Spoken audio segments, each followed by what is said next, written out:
She's going to throw hands and I'm going to be here for it. What? What is wrong with this pervert? Maybe you shouldn't bring the creepy uncle to a cosplay then. Just saying. Exactly. This is what a lot of these weirdos don't understand. They'd be like, oh, so they're just, you know, they're making a big thing out of nothing. No, it's called respect. It's literally no different than sex. People enjoy it when there's mutual consent. They might like their ass slapped, but consensual. You can't just do it in public because you think they're wearing a short skirt. It's the same type of shit. Ruby scares the fuck out of me, man. If Aqua gets real back on his path of revenge and these two work together, it's fucking Rip Bozo for everyone. His wife might be into it though, to be fair. Maybe he'll have to keep it on during sexy fun times. I thought they just gave it to him. Had it just been he was given an outfit, I don't think so, but if he actually made it himself, I think that does show a level of humility. Probably most of that, right?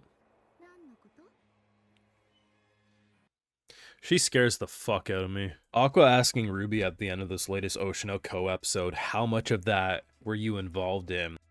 At face value, we knew she was involved in stuff in terms of how, like, when she had that conversation to recruit the cosplayer, right? Back to the show in order to do the whole thing. You knew she was involved. But I think when you actually take a step back and you actually think about the implications of this and how she responded, just simply, what are you talking about? She made those questions, didn't she? Did she set up that whole thing so that the perverted and disrespectful questions would happen in order to manufacture and orchestrate this entire thing? I believe that's what's being implied here.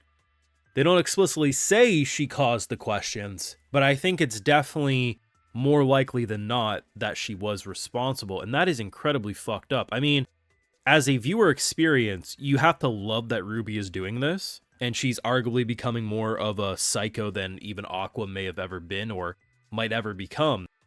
But it's truly horrifying to look at what she's capable of, because the entertainment industry already is such a toxic fucking place. Having that toxicity manufactured into such a weapon to be used, and knowing what she's doing. If Aqua ever gets properly back on the path of revenge, I don't see how either one of them has a happy ending. In order for there to potentially be a happy ending, one of them needs to stay grounded. And currently, this girl's the farthest thing from fucking grounded. Got this far in the video though, make sure you drop a like, help show your support, subscribe, ring that bell, stay up to date on everything we do on this channel. Of course, Patreon for live reactions and exclusives live over there. Also does help fund the channel and videos just like the one you're watching. Now, I felt terrible for her. I did. I can admit when I was wrong. Now, last week, I don't think I was wrong last week. I do stand by my statements last week, including me thrusting myself into the chair saying I was going to bend that man over. That's a wild statement to make, but hear me out. He was a misdirect. Now, he's an old head. He's stuck in his ways, and he's basically convinced himself playing the villain is the right thing to do, right? But he actually got humbled. Now, I thought it was just kind of funny when they took him out and he was like in a cross-dressing cosplay, because an old head, you know, he's probably thinking, oh man, I can't do that. I'm a straight male. I can't, you know, it'd be something like that. When you learn that he not only was taking punishment of fucking up when it comes to the scheduling, it's the fact that he made the cosplay himself. Now, I really thought they just slapped him in something, right? They went down the street to the local cosplay shop, bought something and that. He spent a week making that cosplay. It was at that moment where I said, you know what? I can respect that.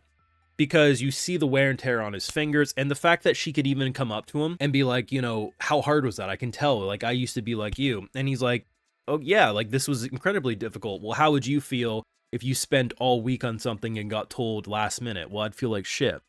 I actually felt like he learned a lesson, which you often do not see with these types of characters, especially if you look at the real world versions that exist in countless businesses.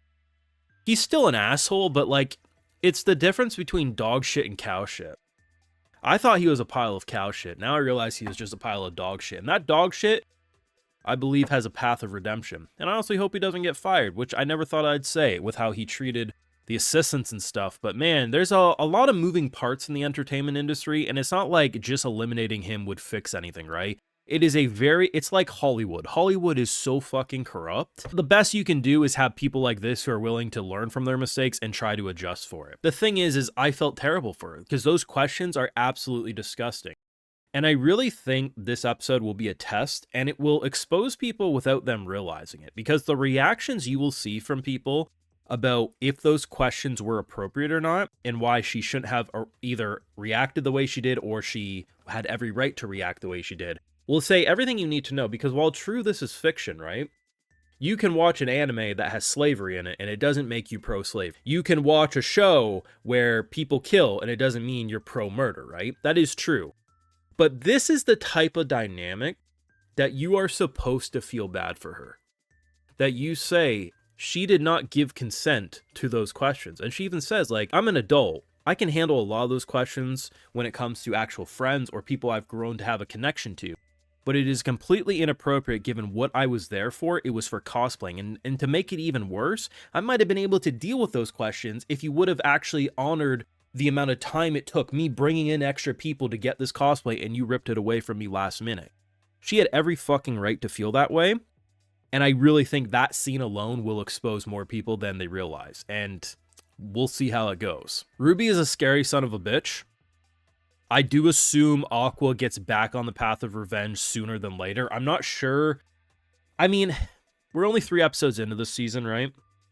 I think if he doesn't seem like he's being pushed back into revenge around episode 7, potentially this whole season is just going to be Ruby dominated. But given what I've been hearing, season 4 should be the last season, right? Like, that will be the final season to adapt everything. There's no way he stays on the sidelines scared of his sister forever. Though, given if you look at, especially, say, season 2, she had a very minimal role in comparison to Aqua. Her having her time to shine and being the scary son of a bitch of the show is a really fun change of pace.